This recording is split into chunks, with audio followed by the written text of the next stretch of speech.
जैसे हम सभी लोग ये किताब को पढ़ रहे होंगे पिछले 1 महीने से, क्योंकि बाइबल स्टडी के लिए प्रिपेयर हो रहे हैं, क्विज के लिए प्रिपेयर हो रहे हैं। और पहली राजाओं की किताब और इसमें देखा जाए बहुत सारे कनेक्शन है एक दूसरे में। और कुछ बातें जो पहली राजा में कहा गया था, उनको कैसे वो सारे प्रोफेसीज को, जो प्रभु की जो एक एक वाणी है, वो किस तरीके से ये दूसरी राजा में कैसे वो पूरा हो जाता है, उसके बारे में भी हम देखेंगे। और आज खास तौर से ये 2 चैप्टर जब मैं अध्ययन कर रहा था, ये 2 चैप्टर में ऐसे कुछ बातों को देखा है जो कि हमारे है तो वो राजाओं से संबंधित था, उस समय की बातें, और उस समय की हिसाब से जो कुछ घटना हुआ वो अलग बात है, लेकिन आज के समय में भी हम विश्वासियों को उनमें से बहुत कुछ चीजें सीख सकते हैं। तो उनमें से ऐसे 7 घटनाओं को हम लेंगे, और ऐसे जो 7 जो सीख हम इसमें से पा सकते हैं, वो 7 घटनाओं के आधार पर उस पर हम मनन करेंगे।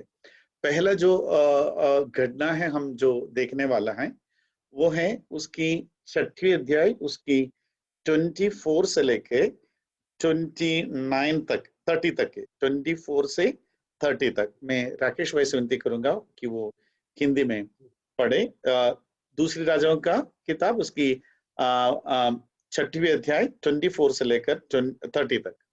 जी। इसके बाद अराम के राजा बेन-हदद ने अपनी समस्त सेना इकट्ठी करके शोम्रोन पर चढ़ाई कर दी और उसको घेर लिया। तब शोम्रोन में बड़ा अकाल पड़ा और वह ऐसा घिरा रहा कि अंत में एक गधे का सिर चांदी के 80 टुकड़ों में और कब की चौथाई भर कबूतर की बीट 5 टुकड़े चांदी में बिकने लगी। एक दिन इजराइल का राजा शहर पनाह पर टहल रहा था कि एक स्त्री ने पुकार कर उससे कहा, हे प्रभु, हे राजा, बचा। उसने कहा, यदि यहोवा तुझे न बचाए तो मैं कहां से तुझे बचाऊं? क्या खलिहान में से या दाखरस के कुंड में से? फिर राजा ने उससे पूछा, तुझे क्या हुआ? उसने उत्तर दिया, इस स्त्री ने मुझसे कहा था, मुझे अपना बेटा दे कि हम आज उसे खा लें, फिर कल मैं अपना बेटा दूंगी कि हम उसे भी खाएंगी। तब मेरे बेटे को पकाकर हमने खा लिया। फिर दूसरे दिन जब मैंने इससे कहा कि अपना बेटा दे कि हम उसे खा लें, तब इसने अपने बेटे को छिपा रखा। उस स्त्री की ये बातें सुनते ही राजा ने अपने वस्त्र फाड़े। वह तो शहरपनाह पर टहल रहा था। जब लोगों ने देखा तब उनको यह देख पड़ा कि वह भीतर अपनी देह पर टाट पहने है। कितना एक भयानक भूखमरी के बारे में हम देख सकते, फैमिन के बारे में, कि ये कंडीशन हो रहा है कि लोग अपने ही बच्चे को काट कर या तो उसको पकाकर खाने की एक अवस्था। ड्यूटोनॉमी चैप्टर 28 उसकी 15वीं आयत से हम देखें, ड्यूटोनॉमी चैप्टर 28 उसकी 15वीं से देखें, 15 की हेडिंग है, ऐसा लिखा हुआ मेरे बाइबल में, कर्स ऑन डिसोबीडियंस। उसमें अगर 52 और 53 को हम पढ़े, ब्रदर जरा पढ़ सकते हो? ड्यूटोनॉमी चैप्टर 28 वर्स 52 एंड 53। जी। और वे तेरे परमेश्वर यहोवा के दिए हुए सारे देश के सब फाटकों के भीतर तुझे घेर रखेंगे। वे तेरे सब फाटकों के भीतर तुझे उस समय तक घेरेंगे जब तक तेरे सारे देश में ऊंची ऊंची और दृढ़ शहरपनाहें जिन पर तू भरोसा करेगा गिर ना जाएं। 53 भी ब्रदर।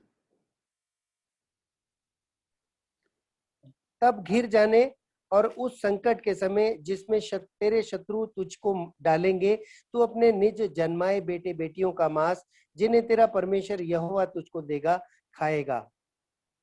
देखिए वहां क्लियरली जो इंस्ट्रक्शंस दिया गया है, अगर डिसोबे करते हैं, आज्ञा का उल्लंघन करते हैं, तुम्हारे साथ क्या होगा? जो शहरपनाह पर तुम अहंकार करते या तो अपने आप को ये सोचते कि हम सुरक्षित हैं, उसका कोई काम नहीं आने वाला। वहां सब लोग कब्जा करेंगे, दूसरे लोग, और तुम अपने ही खुद के बच्चों को भी खाएंगे, ऐसे उधर लिखा हुआ था। मतलब परमेश्वर को वाणी वहीं आया हुआ है। और यहाँ पर वही घटना हम देख रहे हैं जो अभी हमने पढ़ा 24 से लेकर, ऐसे शुरू में इसमें लिखा था कि Ben Hadad king of Syria gathered his army and went up and besieged Samaria. ये बेन हदद के बारे में हम पढ़ेंगे, तो उसके बारे में अध्ययन करेंगे, लेकिन उसके पहले हम यहाँ की उस भयानक स्थिति को देखें कि किस तरीके से, और उसकी 25 में ऐसा लिखा है कि वहां पर एक गधे के सिर का भी मूल्य देखो आप, और उस कितना लिखा है वहां पर, ये लिखा है कि 80 शेकल्स ऑफ सिल्वर, मतलब 80 चांदी के सिक्का का मूल्य हो गया एक गधे के सिर को। और क्या लिखा है, दूसरा लिखा है कि डोव ड्रॉपिंग्स, कबूतर की ड्रॉपिंग्स के बारे में, और कुछ और ट्रांसलेशन में वो शायद कोई जंगली कोई ऐसे फल मूल कुछ होगा, लेकिन वो इतना छोटा भी शायद हो सकता है, लेकिन ये क्लियर नहीं है। लेकिन अलग अलग ट्रांसलेशन में अलग वर्ड यूज किया, लेकिन हम उस अकाल का या उस भूखमरी के बारे में हम देखें क्या हालत है वहां पर। जो चीजें अशुद्ध हैं, जो कभी इस्राएल के लोग खा नहीं सकते, वो चीज तक वहां बिकने शुरू हो गया है। और इतनी बुरी हालत में पहुंचने का रीजन क्या है, ये बेन हदद के बारे में हम देख सकते हैं। और ये पहली बार नहीं है जो सामरिया के ऊपर कब्जा कर रहे या तो उसको घेरने की कोशिश कर रहे, इसके पहले भी हुआ। ये घटना किससे संबंधित है, कौन सी आज्ञा का उल्लंघन करने से ये हालत अभी सामरिया में हुआ या तो इजराइल को ये सामना करना पड़ा, उसको देखने के लिए हमें पहली राजा उसकी 20वें अध्याय में आना पड़ेगा। पहली राजा उसकी 20वें अध्याय, उसकी पहली आयत में ऐसा लिखा हुआ है, आप ब्रदर जरा हिंदी में पढ़ सकते हो, पहली राजा उसकी 20वें अध्याय। जी ब्रदर, पहला राजा उसकी 20 अध्याय उसका पहली आयत। अराम के राजा बेन्हदद ने अपनी सारी सेना इकट्ठी की और उसके साथ 32 राजा और घोड़े और रथ थे। उन्हें संग लेकर उसने शोमरोन पर चढ़ाई की और उसे घेर के उसके विरुद्ध लड़ा। और उसकी तीसरी आयत को पढ़िए। तेरा चांदी सोना मेरा है और तेरी स्त्रियों और बच्चों में से जो जो उत्तम है वह भी सब मेरे हैं। और 4th भी पढ़िए ब्रदर। इज़राइल के राजा ने उसके पास कहला भेजा, हे मेरे प्रभु, हे राजा, तेरे वचन के अनुसार मैं और मेरा जो कुछ है तेरा सब है, सब तेरा है। अभी आप देखिए, यही बेन हदद, उसमें लिखा 32 राजाओं को इकट्ठा करके यही सामरिया के ऊपर कब्जा कर लेते, उसको लिए आदत है। और वो उस बेन हदद के बारे में आप सोचे वो कितना दुष्ट था।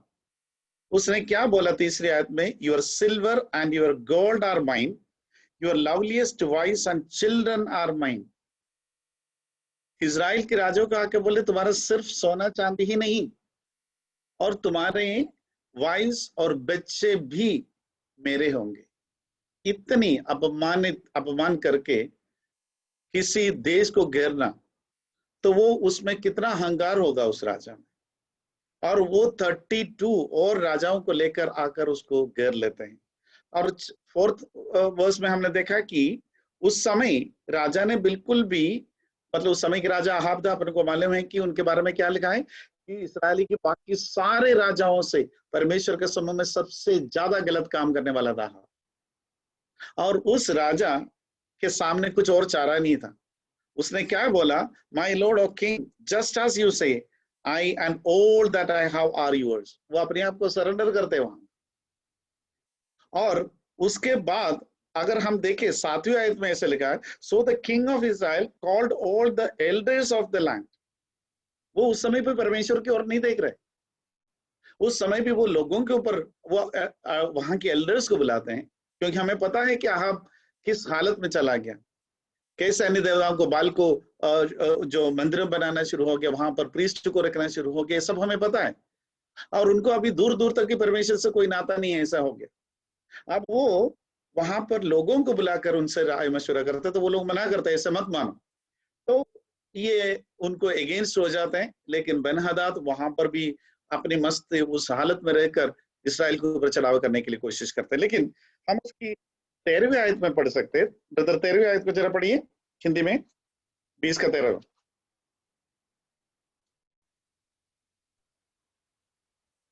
तब एक नबी ने इज़राइल के राजा अहाब के पास जाकर कहा, यहोवा तुझसे यूं कहता है, यह बड़ी भीड़ जो तूने देखी है उस सब को मैं आज तेरे हाथ में कर दूंगा, इससे तू जान लेगा कि मैं यहोवा हूँ।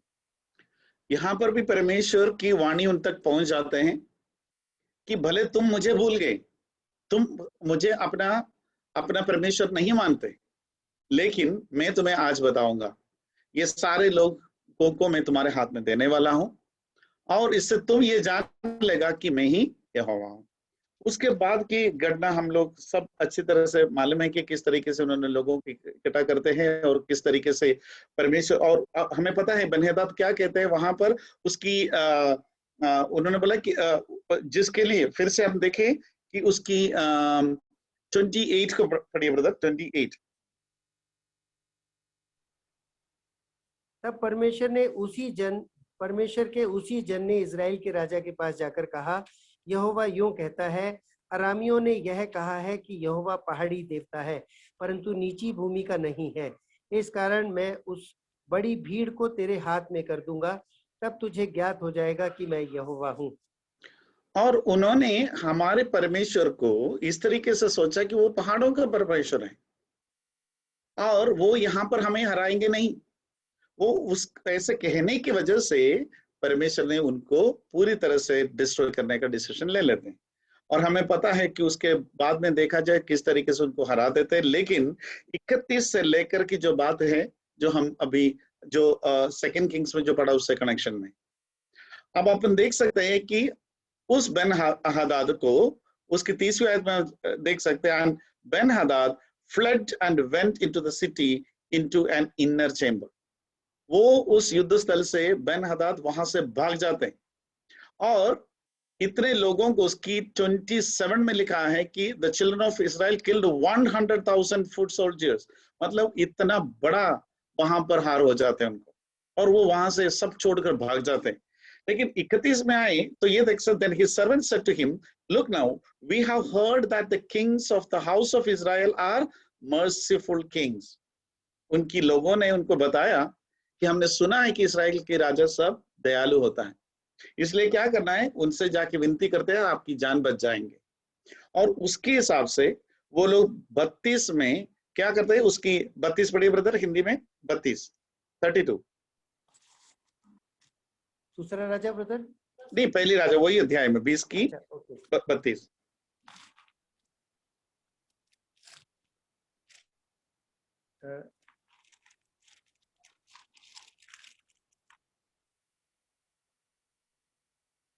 तब वे कमर में टाट और सिर पर रस्सियां बांधकर इज़राइल के राजा के पास जाकर कहने लगे, तेरा दास बेन्हदद तुझसे कहता है, कृपा करके मुझे जीवित रहने दे।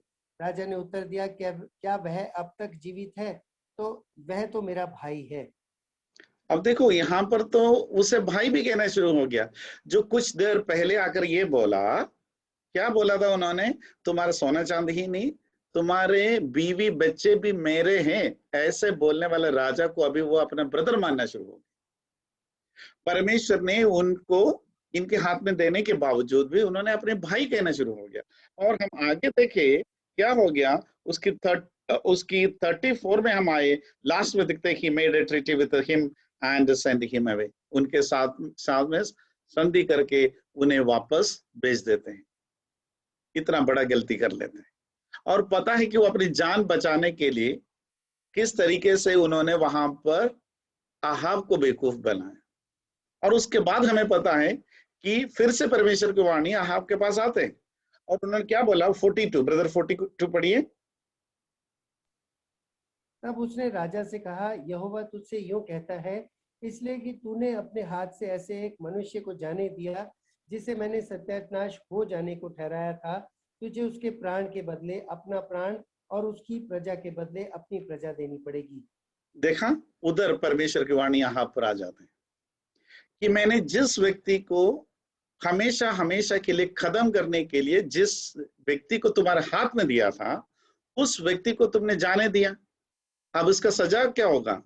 उनके द्वारा तुम्हारे और तुम मतलब आने वाले समय में मतलब उनके बदले तुम्हें अपने लोगों को देना पड़ेगा। और ये जो भविष्यवाणी है, ये यहाँ पर आहाब की बेटे जोराम के समय में पूरा हो रहा है, जो हम सेकंड किंग में देखा। अभी हम सेकंड किंग चैप्टर 6 में वापस आएंगे।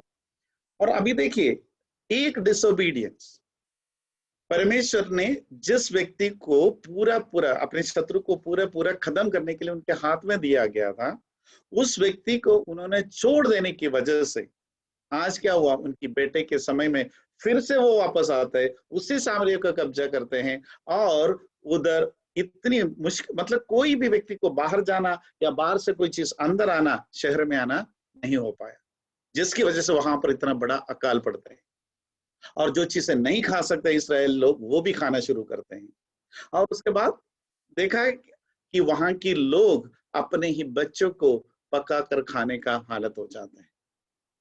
ये है डिसोबीडियंस का इतना बड़े हम देख सकते हैं। उसके पहले जो पहले राजा में हमने कई ऐसे उदाहरण देखा था, जो कि इवन परमेश्वर की भेजा हुआ दास मतलब प्रोफेट भी एक छोटा सा गलती करते हैं कि वापस जाकर वहां से कुछ ना खाना कुछ ना पीना, ये बोला था। लेकिन दूसरा व्यक्ति बोला कि परमेश्वर ने मुझसे कहा वापस आओ, मैं तुम्हें खिला पिला के भेजूंगा। और वो वापस गया, क्या हो गया? रिटर्न आते वक्त परमेश्वर की जो वर्ड है यानी उसको डिसोबे करने की वजह से रास्ते में ही क्या हो जाते हैं? सींग उसको फाड़ जाते हैं। तो डिसोबीडियंस की जो नतीजा है, अगर हम उत्पत्ति से देखा जाए तो एक ही होता है, उनको सजा तो होना ही होना है, उसको भुगतना ही पड़ेगा। यहाँ पर भी हम देख सकते हैं। और दूसरी जो घटना है हम देखें तो पहली बात है द रिजल्ट ऑफ डिसोबीडियंस, जो हमने अभी देखा। वो भले दया करने में भी, आहाब ने उधर देखा जाए तो, अगर हम यूं सिंपली देखा जाए तो कोई गलती नहीं किया। जैसे कि वो जो प्रोफेट के बारे में हमने देखा, उनको उसने बताया था कि उसी परमेश्वर की ओर से मुझे भी ये मिला है कि आपको ले जाकर खाना पीना और खाना और सब कुछ देना, इसलिए वो वापस गया। और उनका सजा वहां उनको भुगतना पड़ता है। यहाँ पर भी आहाब ने सच में दया ही किया, उसने माफी मांगा और उसने बोला कि सब कुछ मैं वापस दे दूंगा। तो उसने मानकर दया ही किया। लेकिन भले दया भी करो, लेकिन परमेश्वर की जो कोई भी बात को उल्लंघन करेगा तो वो परमेश्वर के समूह में और गलत ही ठहरा जाते हैं। दूसरे घटना को हम देखेंगे सेकंड किंग्स उसकी यही चैप्टर उसकी 22 से लेकर 22 एंड 23 22 एंड हाँ उस याद दूसरी राजा। अभी हम वही 6-7 में ही रहेंगे, 22 और 23। उसने उत्तर दिया मत जी, उसने उत्तर दिया मत मार, क्या तू उनको मार दिया करता है जिनको तू तलवार और धनुष से बंदी बना लेता है? तू उनको अन्न जल दे कि खा पीकर अपने स्वामी के पास चले जाएं। तब उसने उनके लिए बड़ा भोज किया और जब वे खा पी चुके तो उसने उन्हें विदा किया और वे अपने स्वामी के पास चले गए। इसके बाद आराम का दल इजराइल के देश में फिर ना आए। अब ये आप देखिए इसका बैकग्राउंड हम देख सकते हैं। अगर हम पीछे से मतलब 8वीं आयत से हम देखा जाए तो हमें पता चलेगा कि इसके पीछे क्या है। कि वहां पर भी अगर 8वीं आयत में ऐसे लिखा है now the king of Syria was making war against Israel, वहां पर भी सीरियन किंग इजराइल के ऊपर फिर से युद्ध करने के लिए उनके ऊपर कब्जा करने की कोशिश कर रहा था। लेकिन एलिशा ने उनको उधर की राजा को बिल्कुल पहले से ही उनको अवेयर कर लेते हैं, जिसकी वजह से उनकी प्लान वहां पूरा नहीं चल पाते। तो वहां पर वो ढूंढते हैं कि ये कौन है वहां राजा का हेल्प कर रहा है। तो पता चला कि एलिशा है। अब एलिशा को पकड़ने के लिए या तो मार डालने के लिए सीरियन किंग इतना बड़ा सेना को भेज रहे वहां से। अब उस सेना को भेजने के बाद किस तरीके से परमेश्वर ने उस पूरे सेना को पकड़कर अंधे बनाकर वो सामरिया में ले आते हैं। और देखो वहां पर कोई ब्लडशेड नहीं होता, खून खराबा कुछ नहीं होता है। तो परमेश्वर के काम बहुत ऐसे जो हम सोच नहीं सकते उससे भी परे होते हैं, उसके बारे में हम देखेंगे। और उनको अंधा बनाते हैं और लेके आते हैं। और जब वो लोग आंखें खुला तो वो लोग कहाँ थे? इतने बड़े वो सेना सामरिया में थे। और वो देखते ही वो राजा उनको ऐसा पूछता, देखो उसकी 21 में ऐसा लिखा है कि माय फादर शाले किल दम। वहां की राजा जो है उस समय जोराम, उन्होंने सोचा कि देखो सारे सेना तो अभी मेरे हाथ में आ गए, क्यों नहीं उसको सबको मार डालते हैं। तब एलिशा उनको ये जवाब देते हैं, यू शैल नॉट किल दम, would you kill those who you have taken captive with your sword and your बो। ये पुराने जमाने से लेकर ऐसा था, प्रिजनर्स ऑफ वॉर उनको कभी मार नहीं डालते थे और उनके साथ इस तरह से बुरी हालत में या तो किसी तरह से व्यवहार नहीं करते थे। और उस समय भी एलिशा ने उनको बोला कि उनको मार डालने की जरूरत नहीं, खाना बनाओ और उनको अच्छे से खिलाओ और वापस भेजो। जबकि उस समय भी राजा ये चाहता था कि उनको मार डालो सभी को। देखिए वहां पर एलिशा उनको खाना वगैरह बनाने के लिए बोलते। तो 23rd में इसलिए लिखा, then he prepared a great feast for them and after they ate and drank he sent them away and they went to their masters. बहुत बड़ा एक फेस्टिवल जैसे बना लिया, यानी उस समय में एक ट्रीटी के जैसे अपन बोल सकते हैं, एक संधि के रूप में उन्होंने खाना पिलाया, सब कुछ करके उनको वापस अपने मास्टर के पास भेज दिया। तो उसमें लिखा उसके बाद सीरियंस कभी भी इस्राएल लैंड में आया ही नहीं। तो हम यहाँ पर एक छोटा सा लेसन हम मसीही लोगों के लिए भी सीख सकते हैं कि कई बार वचन में एक बहुत क्लियरली लिखा है, युद्ध यहोवा का है और हमारे हाथ में ऐसा कोई ताकत नहीं है इस दुनिया से हम लड़ सकते हैं। लेकिन ऐसा एक शक्ति, एक ऐसे औजार, ऐसे एक टूल, ऐसे एक चीज हमारे हाथ में परमेश्वर ने दिया है कि मसीही प्रेम और दया और करुणा। तो आज हम इस दुनिया से सिर्फ और सिर्फ मसीही प्रेम दिखाकर या उनके ऊपर बार बार दया और करुणा दिखाकर ही इस दुनिया को जीत सकते हैं। हम बाकी कोई हथियार से उनको जीत नहीं सकते। हमें पता है कि हमारे सामने आने वाले या हमें विरोध करने वाले या तो हमसे विरोध रखने वाले कितने भी लोग हों, लेकिन अगर हम उनको उस मसीही प्रेम के द्वारा उनको डील करते, आज नहीं, कल नहीं, परसों नहीं, लेकिन जरूर उनके जीवन में बदलावट आएगा। और उसी दया से, उस करुणा से, मसीही प्रेम से ही हम इस दुनिया को जीत सकते हैं। यहां पर भी वही हुआ। एलिशा ने बहुत अच्छा सा एग्जाम्पल बताया। उनको भले वो शत्रु थे, हमें आक्रमण करने के लिए आए हुए लोग थे, लेकिन उनके साथ भी वो मसीही प्रेम, उस करुणा, उस दया दिखाकर उन्होंने उनको वापस फिर से आने वाले सारे कॉन्फ्लिक्ट से बचा लेते हैं। ये है एक दूसरा लेसन हम वहां सीख सकते हैं। और तीसरी बात हम देखेंगे उसकी 7वें अध्याय में, 2 किंग्स चैप्टर 7, उसकी 3 से 10 में हम कुछ घटना को देखेंगे। 3 to 10। 4 कोढ़ी फाटक के बाहर थे। वे आपस में कहने लगे, हम क्यों यहाँ बैठे बैठे मर जाएं? यदि हम कहें नगर में जाएं तो वहां मर जाएंगे, क्योंकि वहां अकाल पड़ा है। और यदि हम यहाँ बैठे रहें तो अभी मर ही जाएंगे। इसलिए आओ हम अराम की सेना में पकड़े जाएं। यदि वे हमको जिलाए रखें तो हम जीवित रहेंगे, और यदि वे हमको मार डालें तो भी हमको मरना ही है। तब वे सांझ को अराम की छावनी में जाने को चले, और अराम की छावनी की छोर पर पहुंचकर क्या देखा कि वहां कोई नहीं है, क्योंकि प्रभु ने अराम की सेना को रथों और घोड़ों की और भारी सेना की सी आहट सुनाई थी। और वे आपस में कहने लगे थे, सुनो, इजराइल के राजा ने हित्ती और मिस्री राजाओं को वेतन पर बुलाया है कि हम पर चढ़ाई करें। इसलिए वे सांझ को उठकर ऐसे भाग गए कि वे अपने डेरे, घोड़े, गधे और छावनी जैसी की तैसी छोड़ छाड़ अपना अपना प्राण लेकर भाग गए। तब वे कोढ़ी छावनी की छोर के ढेरों के पास पहुंचे। तब एक ढेरे में घुसकर खाया पिया और उसमें से चांदी, सोना और वस्त्र ले जाकर छिपा रखा। फिर लौटकर दूसरे डेरे में घुस गए और उसमें से भी ले जाकर छिपा रखा। तब वे आपस में बस ब्रदर, ये देखो, ये एक बहुत अजीब सा घटना कि एक तो वो कोढ़ी है, लेपर्स हैं, और वो गेट पर पड़े रहते हैं, तो मतलब वो बेगर्स भी हो गया और भूखे भी हैं, क्योंकि शहर के अंदर तो ऑलरेडी हमें पता है कि क्या हालत है। सामरिया की बात करें, वो गेट पर ही और ऑलरेडी वहां पर भूखमरी है। अंदर तो खाना पीना कुछ नहीं है, अंदर भी लोग मर रहे, अपने बच्चों को खा रहे, और ये गेट पर पड़े हैं। आप सोचो, भूखे हैं, बेगर्स हैं और लेपर्स हैं, ये ऐसे हालत है उनकी, और एक ही दिन में उनको कैसे जीवन बदल जाता है। वो लोग बोला कि यहाँ पड़े रहेगा तो भाई हम मरेंगे, उससे भले अच्छा है कि हम यहाँ से जाकर सीधे वो जो ऑलरेडी जो बेनहदद की जो लोग वहां पर हैं उनके पास जाके हम लोग क्या करेंगे, जाके उनसे खाना मांगेंगे, ये सोच के वहां गए जाएंगे और ऐसे रात को चले जाते हैं। वहां जाएगा तो वो लोग क्या देखते हैं, सारे तंबू खाली हैं, कोई नहीं है वहां पर। और उस तंबू में क्या हुआ उसके गड्ढे हमने 6 में देखा, परमेश्वर की मतलब उन लोगों को एक बहुत बड़ा सेना आने की आवाज सुनाई दिया, खाली उनको कोई सेना को देखा नहीं, वो लोग सिर्फ एक बड़ा सेना आने की आवाज, चैरियट्स का और हॉर्सेस के वॉइस उन्होंने सुना।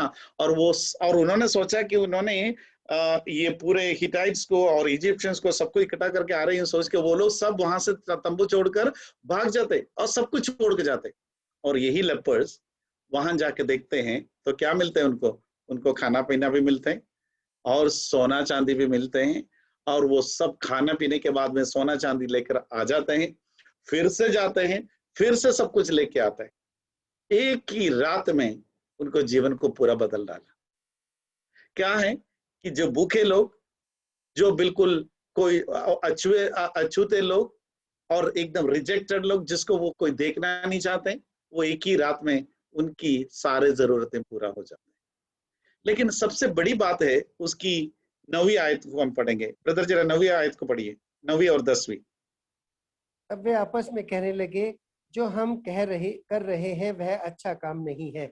यह आनंद के समाचार का दिन है, परंतु हम किसी को नहीं बताते। जो हम पाँव फटने तक ठहरे रहें तो हमको दंड मिलेगा। इसलिए अब आओ, हम राजा के घराने के पास जाकर यह बात बतला दें। तब वे चले गए और नगर के चौकीदारों को बुलाकर बताया, हम जो आराम की छावनी में बस गए तो ब्रदर, क्या देखा। बस थैंक यू ब्रदर। जी। अब देखिए उसमें 9वीं आयत में ऐसा लिखा है, जब वो एक बार आए, खाए पिए और सब सोना चांदी लेके गए, सेकंड टाइम भी लेके जाते हैं, उसके बाद उनको दिमाग में ये बात आ जाए क्या है कि ये हम जो कर रहे हैं वो सही नहीं। क्योंकि एक शहर ऐसा है कि पूरी भूखमरी है, खाना बिल्कुल नहीं है, वहां की हालत बहुत बुरा है, और हम ये जो कर रहे हैं ये सही नहीं है। इसलिए क्या लिखा उन्होंने, this day is a day of good news. इसलिए ये गुड न्यूज को क्या करना चाहिए, and we remain silent if we wait until morning light some punishment will come upon us. अगर हम सुबह तक रहे तो हमारे को कोई सजा मिलेगा। इसलिए ये गुड न्यूज को, ये समाचार को हमको पूरे शहर में पहुंचाना है। एक तो है कि उनका जीवन पूरा बदल गया, जो लोग उन्हें देखकर नफरत करते थे, दूर ही रखते थे, जो बेगर था, भूखा था, उनके जीवन पूरा भी कैसे, पूरा आशीषों से भरा हुआ एक जीवन, उसके पास खाने पीने के भी हो गए, साथ साथ उनको आगे जीने का भी सामान आ गए। लेकिन उधर उसने सोचा कि ये जो गुड न्यूज है, ये जो आशीष मुझे मिला है, ये सिर्फ हमारे लिए नहीं, ये एक गुड न्यूज है कि यहाँ पर आशीषें हैं, यहाँ पर बहुत कुछ है, ये हमें जाके पूरे शहर में बताना चाहिए। और जाके वो लोग बताते हैं और उसके बाद की करना हमें पता है। देखिए यहाँ पर the beggars become the providers, पूरी सिटी के लिए। जिस सिटी के गेट पर वो लोग भीख मांगते थे, उस पूरे सिटी को खाना प्रोवाइड करने का जो वो गुड न्यूज उन्होंने वहां पहुंचाया। कहां पर क्या रखा हुआ है, ये गुड न्यूज के बारे में ये वर्ड जब पढ़ा तो मैंने सोचा कि कितना कनेक्शन है हम विश्वासियों के साथ में। हम भी पापी थे, हम भी रिजेक्टेड थे, हमारा भी कोई दूर दूर तक नाता नहीं था परमेश्वर के लोगों के साथ में, हम भी उस गेट के बाहर थे। लेकिन हमें परमेश्वर ने बुलाया, अलग किया, आशीष किया, और उस गुड न्यूज को हम तक पहुंचाया कि और जो उद्धार है वो कहाँ है, कैसे पाते हैं, उस उद्धार का क्या आगे क्या कितनी बड़ी एक जो परमेश्वर की ओर से वादा किया हुआ कितनी बड़ी बातों को हमारे जीवन में मिलने वाला है, उस गुड न्यूज हम तक पहुंचा। और हम उस आशीष को पाने के बाद, उस गुड न्यूज को समझने के बाद, उसको एक्सेप्ट करने के बाद, क्या हम उस गुड न्यूज को दूसरों तक पहुंचाते हैं या नहीं। परमेश्वर ये चाहते हैं कि जिस तरीके से वचन के द्वारा तुम्हें आशीष मिलता है, उस जो गुड न्यूज है परमेश्वर के प्रेम के प्रति और उनके उद्धार के प्रति, अनंत जीवन के प्रति जो गुड न्यूज है, उस गुड न्यूज को हमें भी क्या है, उन लोगों तक पहुंचाना पड़ेगा जहां पर उसकी जरूरत है। जो लोग भले हमसे दूर थे, हमें हमें हमसे दूर, हमें अंदर आने तक नहीं देते थे, ऐसे लोग ही थे, वो गेट पर ही पड़े रहते थे। लेकिन आज वो लोग क्या हो गया, परमेश्वर की आशीष के बारे में, या तो वो जो उन्हें जो मिला, उन्हें ये नहीं पता है कि वो परमेश्वर का काम है, लेकिन हमें पता है, उस फ्लैशबैक में 7वीं आयत में हमें पता है कि वो भी परमेश्वर ने उनको वो सब कुछ करके दिया। सिर्फ उनको, उन लोगों के लिए नहीं, बल्कि पूरे पूरे इजरायली लोगों के लिए था, वो सामरिया के लिए, क्योंकि वो एलीशा ने जो बोला उसके आधार पर ही था। वो हम बाद में देखेंगे। तो आप देखिए कि ये गुड न्यूज जो आशीष हम पाते हैं, परमेश्वर चाहते हैं कि ये गुड न्यूज को हम उन लोगों तक जिसको उसकी जरूरत है उन तक भी पहुंचाना है। ये भी एक बहुत बड़ा इंपॉर्टेंट लेसन है। और चौथी ऐसा घटना को हम देखेंगे, फोर्थ, जो उसकी 2 आयतों को हम पढ़ेंगे। दूसरी राजा उसकी 6वीं अध्याय, उसकी 21 और 31, ये 2 आयत को पढ़ेंगे, 21 और 31। उनको देखकर इज़राइल के राजा ने एलीशा से कहा, हे मेरे पिता, क्या मैं इनको मार लूं? मैं इनको मार लूं? और 31, तब वह बोल उठा, यदि मैं शापात के पुत्र एलीशा का सिर आज उसके धड़ पर रहने दूं, तो परमेश्वर मेरे साथ ऐसा ही, वरन इससे भी अधिक करे। आप देखो, एक डबल फेस्ड राजा को देख सकते हैं वहां पर। है तो वो आहाब की बेटा है। उसकी 3री अध्याय को ब्रदर, 2 किंग चैप्टर 3, उसकी 1 to 3 जरा पढ़िए ब्रदर। Chapter 3 1 to 3। यहूदा के राजा यहोशापात ने 18वें वर्ष में आहाब के पुत्र यहोराम शोमरोन में इज़राइल पर राज्य करने लगा और 12 वर्ष तक राज्य करता रहा।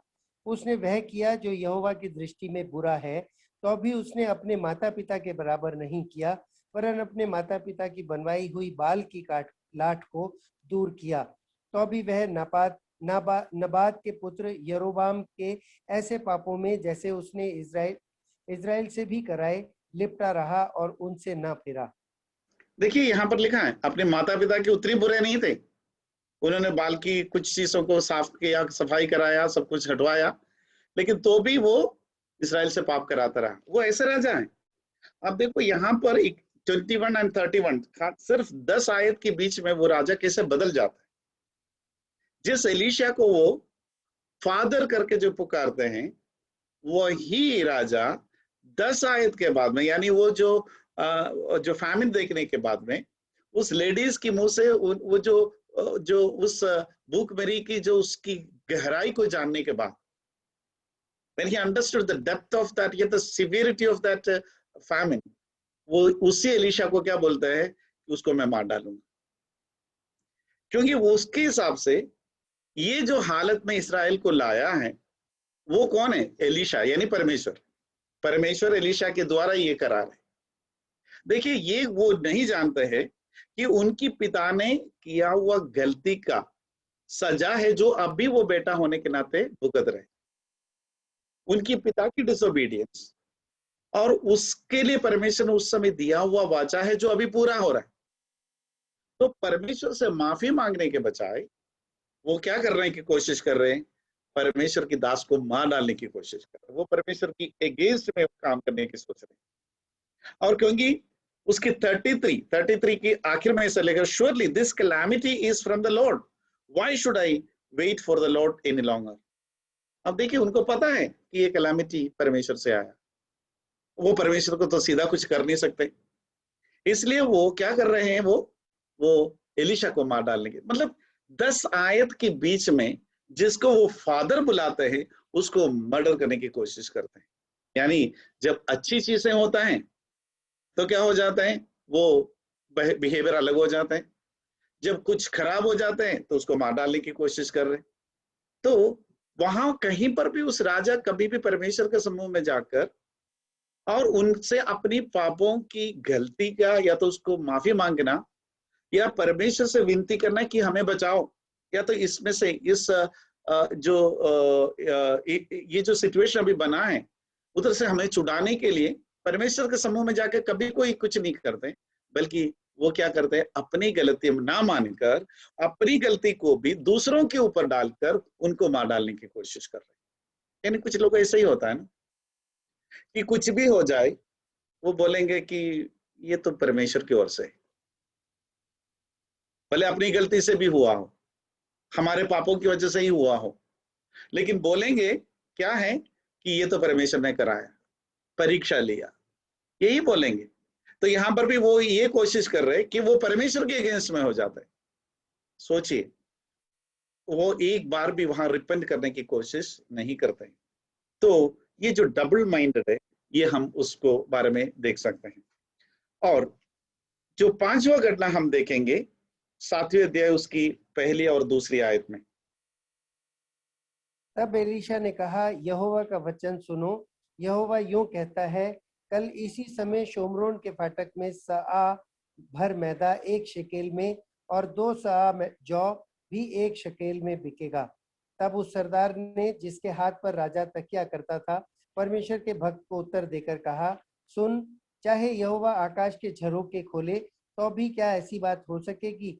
उसने कहा, सुन, तू यह अपनी आंखों से तो देखेगा, परंतु उस अन्न में से कुछ खाने न पाएगा। उस घटना फिर से उसी फैमिन से कनेक्टेड है, भूखमरी से कनेक्टेड है। राजा एलिशा को मार डालना चाहते हैं, क्योंकि राजा को ऐसा लगा कि ये पूरा बात परमेश्वर से या तो एलिशा करवा रहे। वहां पर 7वें आयत में एलिशा बोलते हैं कि परमेश्वर की वाणी है कि कल इस समय तक, यानी 24 आवर्स के अंदर परमेश्वर क्या बदलावट लाने वाले उसके बारे में बात कर रहे हैं। वहां पर कल इस समय तक यानी 24 आवर्स के अंदर उन्होंने क्या बोला, ये जो कुछ बातें वो सिर्फ क्या है, एक एक सिक्के में बेचेंगे, एक एक दो दो सिक्के में, यानी इतनी कम पैसे में ये चीजें सब बेचेंगे। यानी अभी जो 80 सिक्के में जो एक गधे के सिर तक बेचते हैं, इतना महंगी चीज से बिकने वाले शहर में 24 घंटे के अंदर हर चीज इतना उपलब्ध कराएंगे। ये एलिशा परमेश्वर की वाणी को बोलते हैं। वहां पर जो ऑफिसर आया था, रॉयल ऑफिसर जो आया था, सरदार, उन्होंने वहां पर एक प्रश्न करते हैं। वो एलिशा से ये प्रश्न करते हैं, if the Lord would make Windows in heaven, could this if the Lord would make windows in heaven, would this thing be?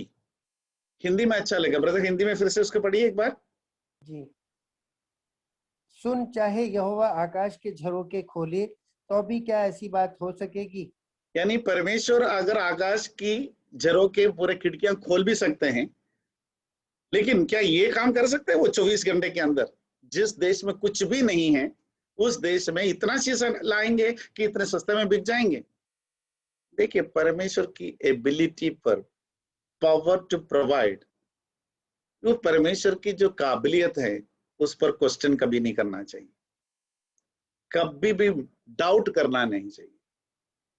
और उधर उनकी एक उन्होंने मन में नहीं, जबकि हमें पता है कि अब्राहम के समय में सारा ने खाली अंदर बैठकर हंसा, एक मुस्कुराया जब बाहर ये बोल रहे थे कि अगले साल हम यहाँ से आएंगे तो तुम्हारा एक बच्चा होगा, बेटा होगा, तो अंदर सारा खाली हंसा। तो सारा को क्या जवाब मिला था कि परमेश्वर से ऐसा कोई चीज संभव नहीं है। मरियम भी यही प्रश्न पूछा था, ये कैसे संभव है, मैं कुंवारी हूं, और ये कैसे हो सकता है कि मैं एक बेटा का जन्म देंगे। तो उधर भी उन्होंने यही पूछा था कि परमेश्वर से ऐसा कोई चीज असंभव है क्या हम इस पर विश्वास करते हैं? ये प्रश्न अपने आप से 10 बार रोज पूछिए, क्या ऐसे कोई चीज असंभव है परमेश्वर के लिए?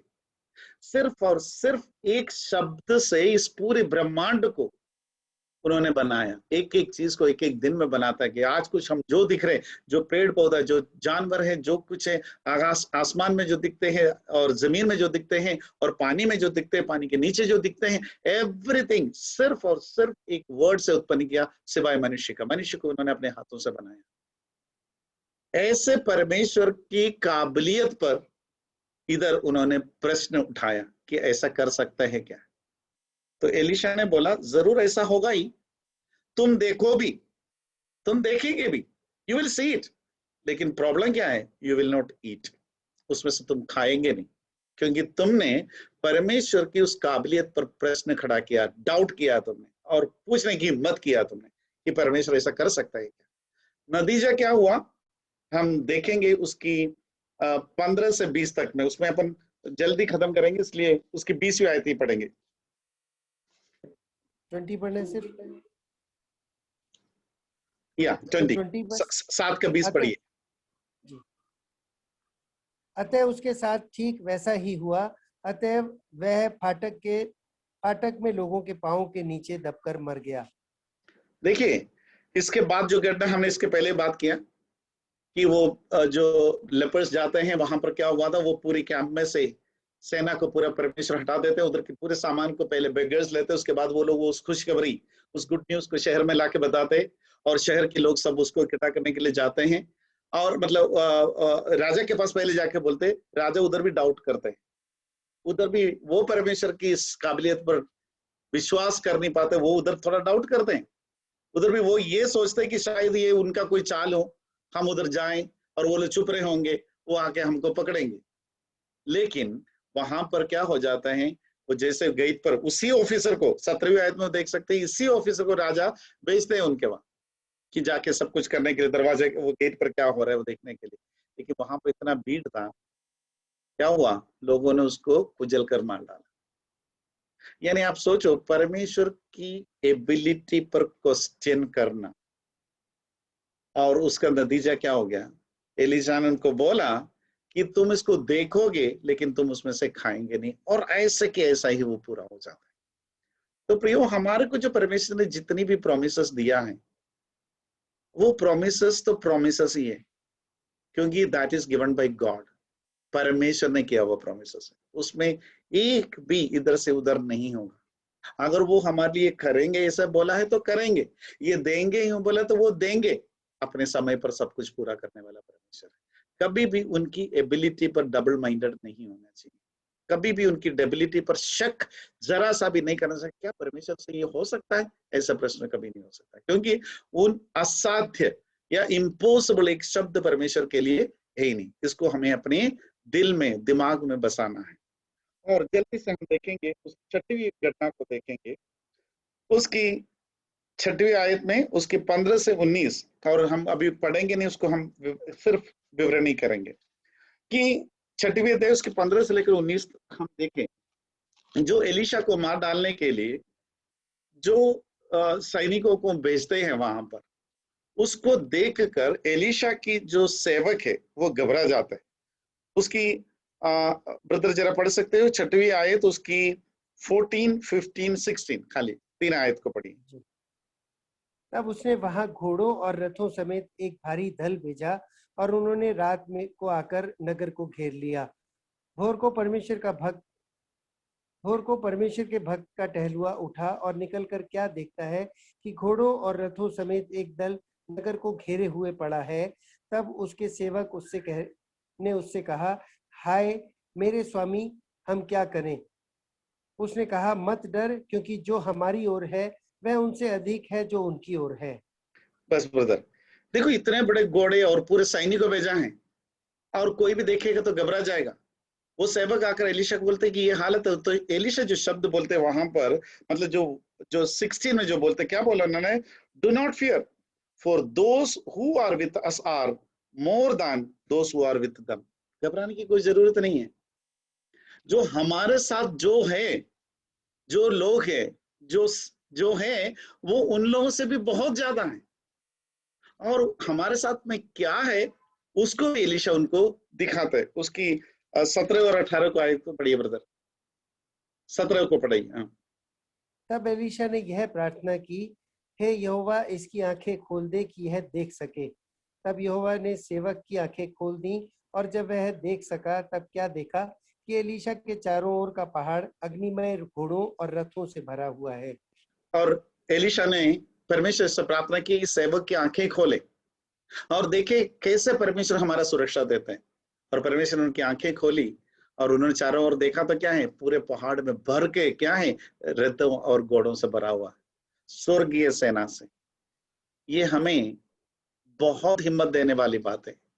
हमारे सुरक्षा के लिए परमेश्वर हमेशा स्वर्गीय सेना को हमारे चारों ओर पहरा दिया हुआ है। और ऐसा बोला गया, अब वचन में ही लिखा है ना, उन्होंने ऑर्डर कमांड किया है एंजल्स को हमारे ध्यान रखने के लिए। तो कभी कभी हमारे आंखें बंद है या तो ऐसा कोई पर्दा है जिसकी वजह से हम परमेश्वर की ओर से आने वाले आशीषों को अच्छी तरह से या जिस तरीके से देखना है उसको देख नहीं पाते। और परमेश्वर की उस सुरक्षा को, चारों ओर से जो सुरक्षा है, उसको हम कभी पूरी तरह से देख नहीं पाते हैं। लेकिन यहाँ पर भी वो सेवक देख नहीं पाए अपनी आंखों से, लेकिन एलीशा को तो दिखाई देते हैं कि परमेश्वर किस तरीके से अपनी सुरक्षा देते। उन्होंने आंखें खोली और देखा कि वो सेना है। और उसके बाद हमें पता है कि उनको एलीशा बोलते हैं कि उन्हें क्या करने के लिए बोला, और उनको अंधा बनाने के लिए। उसकी 18वीं आयत को पढ़िए ब्रदर।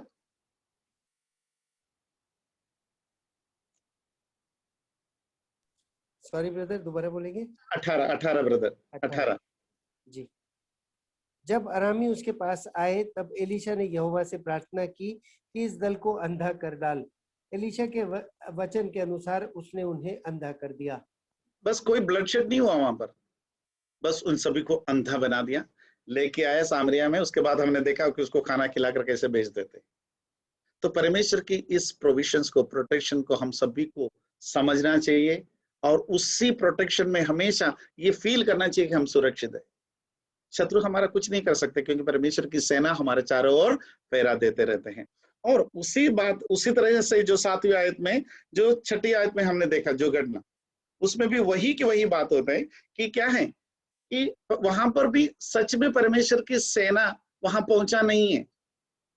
सिर्फ वहां की टेंट में जो लोग थे, जो सेना थे, उनको सिर्फ आवाज ही सुनाई दिया कि बहुत बड़ा सेना उधर आ रहे हैं। वो सब डर के मारे वो उसे छोड़ के भागते हैं।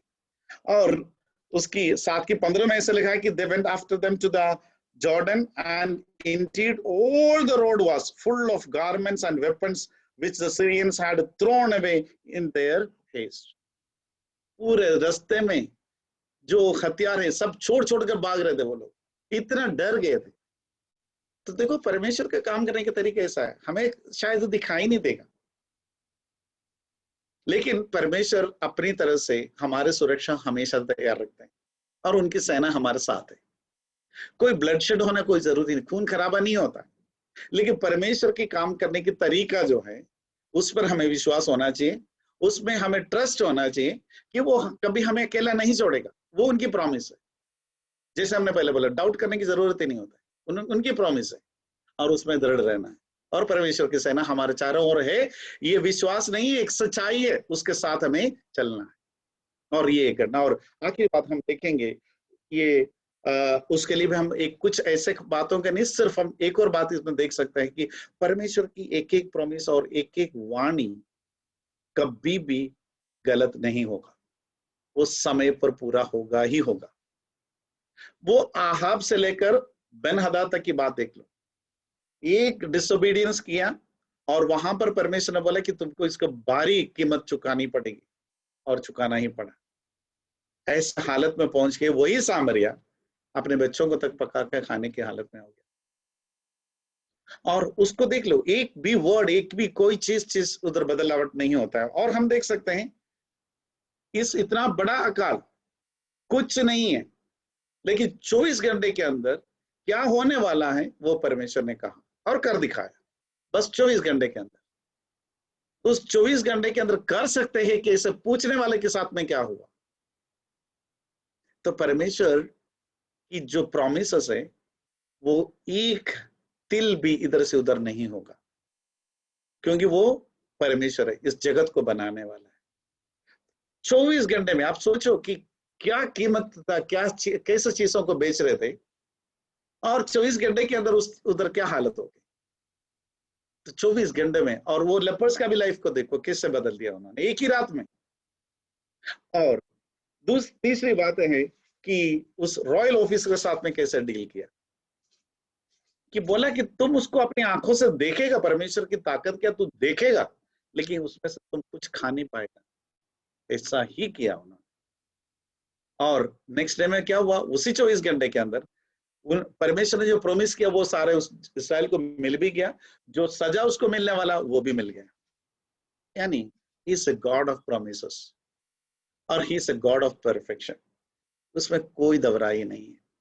तो प्रियजनों, आज जो जो 2 अध्याय से हमने जो 7 घटनाओं को लेकर हमने जो चीजें सीखी है, सबसे पहले है द रिजल्ट ऑफ डिसोबीडियंस। वो कहीं पर भी कोई बदलाव नहीं, उत्पत्ति से लेकर अभी तक देख लो। तो disobedience is a sin and has to pay for it. और नेक्स्ट हमने देखा कि भले दया भी करे, लेकिन वो परमेश्वर के वचन के अगेंस्ट में नहीं होना चाहिए।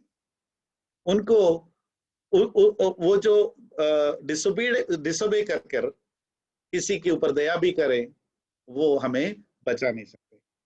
तीसरा हमने देखा कि गुड न्यूज, इस सुसमाचार जो हमारे पास आता है, जो आशीष, जो उद्धार हमने पाया है, वो हमें दूसरों तक पहुंचाना जरूरी है। फिर हमने देखा परमेश्वर की एबिलिटी पर, प्रॉमिसेस में कभी भी किसी भी तरह की डाउट नहीं होना चाहिए, क्वेश्चन नहीं होना चाहिए, क्योंकि वो सब कुछ कर सकता है, ऐसा परमेश्वर, वो विश्वास होनी चाहिए। फिर हमने देखा कि परमेश्वर की उस प्रोटेक्शन को, उस प्रोविजंस को हमेशा महसूस करिएगा। हमारे चारों ओर उनकी सेना है हमारे सुरक्षा के लिए। उस प्रोटेक्शन में, उस प्रोविजंस में सदैव उस शांति के साथ में आगे बढ़ते रहना है। और फिर हमने देखा ही कि उनकी कोई भी वादा कभी भी झूठा नहीं निकलेगा। सारे वादा वो पूरा करने वाला परमेश्वर। उस परमेश्वर सम्मुख में अपने आप को समर्पित करते हुए आगे आने वाले दिनों में आगे बढ़ने के लिए प्रभु हमारा मदद करे। प्रभु के नाम की महिमा हो।